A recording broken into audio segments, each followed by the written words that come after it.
Nipama, bertemu lagi dengan aku Mini alias Admin Nipama di acara Ngopi, ngobrolin produk industri, santai obrolannya serius solusinya. Di episode 6 kali ini kita akan membahas strategi penting untuk mesin-mesin di industri kelapa sawit, tepatnya mengenai aplikasi dan juga optimasi seal untuk mendorong produktivitas dan efektivitas mesin. Dan seperti biasanya hari ini aku juga nggak sendirian, tentunya juga sudah hadir narasumber spesial yang akan berbagi ilmu di episode Ngopi kali ini, yaitu kita sambut aja Pak Richard. Selamat siang Pak Richard, selamat datang di Nipama. Siang Bu Ini. Halo Sobat Nipama, senang berada di sini untuk sharing pengalaman saya khususnya di industri kelapa sawit. Baik Pak, sebelum kita ngobrol lebih jauh, boleh dong memperkenalkan diri terlebih dahulu ke Sobat Nipama semuanya. Oke, perkenalkan nama saya Richard Immanuel. Saya sebagai segmen manajer khusus industri kelapa sawit atau palm oil. Saya pengalaman di kelapa sawit kurang lebih dari tahun 2017 hingga sekarang hampir 8-9 tahun keluar masuk kelapa sawit, industri kelapa sawit. Tentunya banyak sekali hal-hal yang bisa kita diskusikan lebih lanjut, khususnya mengenai aplikasi-aplikasi atau equipment-equipment yang ada di pabrik kelapa sawit. Baik Pak Richard, kalau kita bicara tentang industri kelapa sawit, perkembangannya kan luar biasa pesatnya dan mungkin di sisi lain juga tantangan operasional di lapangan juga semakin tinggi. Nah, sebagai pembuka obrolan kita di Ngopi kali ini, bagaimana Bapak melihat industri kelapa sawit saat ini?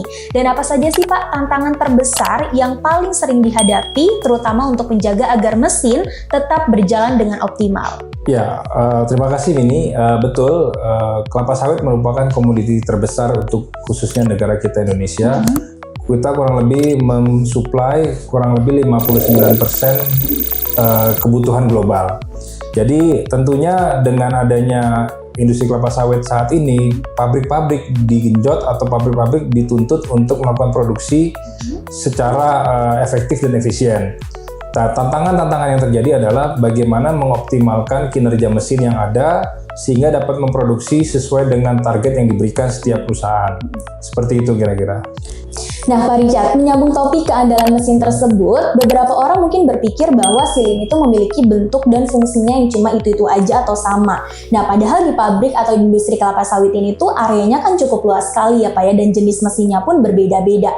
Boleh dibantu jelaskan nggak sih Pak ke Sobat Nipama semuanya, sebenarnya apa saja sih ragam produk-produk sil yang digunakan di industri kelapa sawit dan di bagian-bagian mana mesin saja yang memang diaplikasikan produk-produk sil tersebut? Oke, nah ini penting Mini untuk di kelapa sawit karena kondisi operating di kelapa sawit sangat-sangat tinggi kontaminasinya, yang mana seal tersebut sering diabaikan karena dianggap mungkin tidak terlalu bagian penting dari mesin, sehingga kadang mereka melihat kebocoran, kerusakan di seal itu dianggap biasa. Nah, ini salah satu adalah contoh aplikasi adalah di mesin screw press. Mesin screw press adalah proses di mana dia mengekstrak buah kelapa sawit menjadi CPO atau oil, seperti itu. Jadi bagaimana mesin itu menggerakkan secara hidrolik, itu juga maju mundur seperti itu. Jadi dia memeras buah sawit tersebut menjadi minyak. Jadi salah satunya adalah kegagalan yang sering terjadi adalah kebocoran di seal, terutama di intermediate gearbox-nya.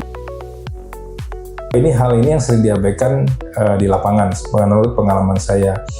Karena salah satu area atau proses seal itu sangat penting untuk mencegah terjadinya kontaminasi dari luar ke dalam, sebaliknya lubrikasi dari dalam keluar. Jadi dengan adanya pemilihan seal yang tepat dengan ukuran yang pas dan juga kita melakukan assessment sebelum kita memilih tipe seal, itu adalah penting untuk kita mengetahui kondisi temperatur, kondisi aplikasinya, chemical yang dilalui oleh seal tersebut. Itu akan mencegah terjadinya kegagalan terhadap seal tersebut. Sehingga kontaminasi yang dari luar ke dalam itu juga bisa diminimalkan. Artinya seal ini berperan untuk mencegah kotoran masuk dan menahan juga yang dari dalam keluar seperti lubrikannya itu. Jadi memilih seal yang tepat akan mengoptimalkan kinerja keandalan mesin tersebut. Seperti itu. Baik, berarti aplikasinya sangat menyeluruh ya Pak ya. Nah, masalahnya di lingkungan kelapa sawit itu kan sangat menantang karena akrab dengan kontaminasi debu, terus juga ada air, suhu panas, hingga asam sawit itu sendiri. Nah, bagaimana sih Pak sebenarnya kita mengukur KPI atau keberhasilan dari sebuah pengaplikasian tersebut? Apakah cukup dari tidak adanya kebocoran atau kontaminasi, atau memang ada parameter lainnya yang perlu kita perhatikan? Ya, betul.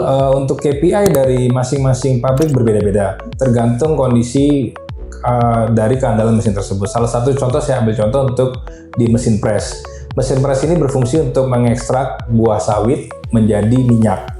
Jadi untuk menjaga keandalannya, itu mereka mempunyai target KPI, misalnya satu mesin dia mempunyai kapasitas 15 ton per jam, sehingga diharapkan mesin tersebut bisa menghasilkan minyak 15 ton per jam.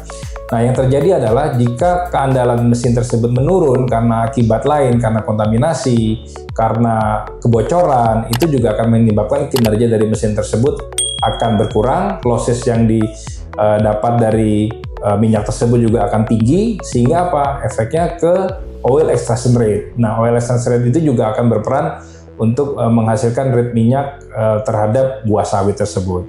Baik Pak, jika kita bicara tentang optimasi untuk menghadapi lingkungan ekstrim tersebut, pemilihan material tentu juga menjadi kunci utama ya Pak ya. Nah, material sealing seperti apa sih Pak yang memang diformulasikan khusus agar tahan terhadap gesekan kasar dan juga pastinya suhu tinggi di industri kelapa sawit tersebut? Ya, tentunya sebelum kita menentukan tipe material dan aplikasi dan lainnya, kita perlu mengetahui atau memahami dulu aplikasinya untuk apa. Karena pemilihan material seal yang salah juga akan mengakibatkan meskipun udah pasang seal, tapi mengakibatkan kegagalan pada seal itu sendiri. Jadi yang kita perlu perhatikan adalah kondisi operasinya seperti apa, dari sisi temperatur, dari kontaminasi sekitar, terus chemical apa yang dilalui oleh seal tersebut. Terus kita juga lihat kondisi part lain, salah satunya ada shaft, housing, karena hal tersebut berperan penting juga dalam menjaga performance seal tersebut tetap baik. Karena kalau tidak, kita udah memilih tipenya betul, sesuai aplikasinya, material juga tepat, tapi ternyata ada masalah di shaftnya. Shaftnya mungkin karena kebocoran dari shaft karena yang udah aus atau wear, itu juga menyebabkan kebocoran meskipun kita sudah melakukan pemilihan yang tepat terhadap jenis seal tersebut. Jadi menurut saya harus dilihat secara menyeluruh. Kita tidak main asal, oke ini ukuran sealnya, materialnya, tapi kita juga melakukan assessment terhadap mesin tersebut, apa yang perlu diperbaiki dari sisi housing, dari sisi shaft, itu juga perlu kita perhatikan. Jadi tidak hanya kita kasih seal selesai, tidak. Jadi kita perlu benar-benar mencari root cause failure analysis jika terjadi kegagalan di mesin tersebut. Namun di lapangan Pak, seringkali nih kita menemui kasus di mana seal ini sudah diganti dengan material yang lebih bagus, tetapi umurnya tetap pendek. Nah, apakah hal ini tuh ada kaitannya dengan kesalahan prosedur pemasangan? Dan seberapa penting sih Pak sebenarnya akurasi pemasangan seal ini terhadap umur seal itu sendiri? Betul Mbak Mini, jadi memang tadi yang saya sampaikan di awal sebelum ini bahwa memang pembelian seal itu sudah dilakukan, tapi cara pemasangan, penyimpanan, terus kita pada saat melakukan pemasangan kita benar-benar harus memperhatikan semuanya. Dan tool yang digunakan juga tidak sembarangan tool, karena kalau kita menggunakan tools yang tidak tepat, itu akan merusak seal itu sendiri meskipun barang itu baru. Jadi sering terjadi rusak sebelum dia beroperasi karena guys kesalahan pasang. Lalu toleransi shaft misalnya ada ukuran ID, OD, dan tebal. Itu kalau tidak sesuai dengan toleransinya itu juga bisa tidak performance dari seal tersebut tidak akan maksimal. Karena toleransi itu penting terhadap dudukan seal maupun terhadap bearing khususnya. Karena seal ini salah satu bagian terpenting juga setelah bearing karena dia mencegah terjadi kontaminasi ke bearing.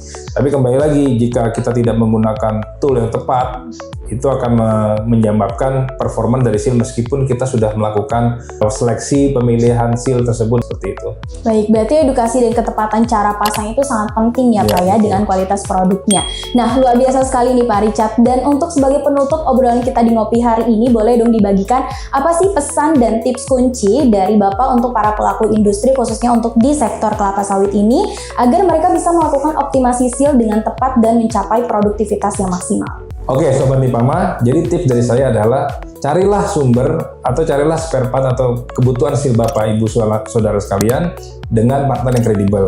Karena apa? Partner yang kredibel itu bukan hanya mampu menyediakan produk sesuai dengan permintaan Bapak Ibu sekalian, tetapi partner yang kredibel juga mampu memberikan support secara teknis, memberikan problem solving kepada Bapak sekalian, dan juga concern terhadap masalah-masalah yang terjadi di lapangan, terutama dengan masalah kegagalan mesin karena akibat dari kebocoran atau terakibat dari tingginya kontaminasi, sehingga dalam berkonsultasi dengan partner yang kredibel akan memberikan jawaban-jawaban terhadap masalah-masalah yang Bapak Ibu atau Sobat Nipama sekalian hadapi. Demikian dari saya. Baik, nah Sobat Nipama semuanya, ini adalah pesan yang cukup penting ya dari Pak Richard, dan dapat disimpulkan bahwa komponen sil ini mungkin memang berukuran kecil, tapi dampaknya begitu luar biasanya di industri kelapa sawit ini untuk kelancaran operasional khususnya di industri kelapa sawit. Oleh karena itu ketepatan dalam pemilihan produk dan pemasangan juga adalah kunci utamanya. Dan akhir kata saya juga ingin mengucapkan terima kasih banyak kepada Pak Richard yang telah berbagi ilmu di episode Ngopi kali ini. Dan untuk Sobat Nipama semuanya yang sedang membutuhkan produk-produk sil SKF yang pastinya 100% terpercaya, boleh banget langsung hubungi PT Nipama Mandiri. Dan jangan lupa kalau misalnya Sobat Nipama suka sama episode Ngopi kali ini, jangan lupa untuk like, komen, dan subscribe channelnya Nipama Mandiri supaya Sobat Nipama gak ketinggalan dengan episode Ngopi selanjutnya. Karena dengan ngopi, santai obrolannya, serius solusinya. Bye!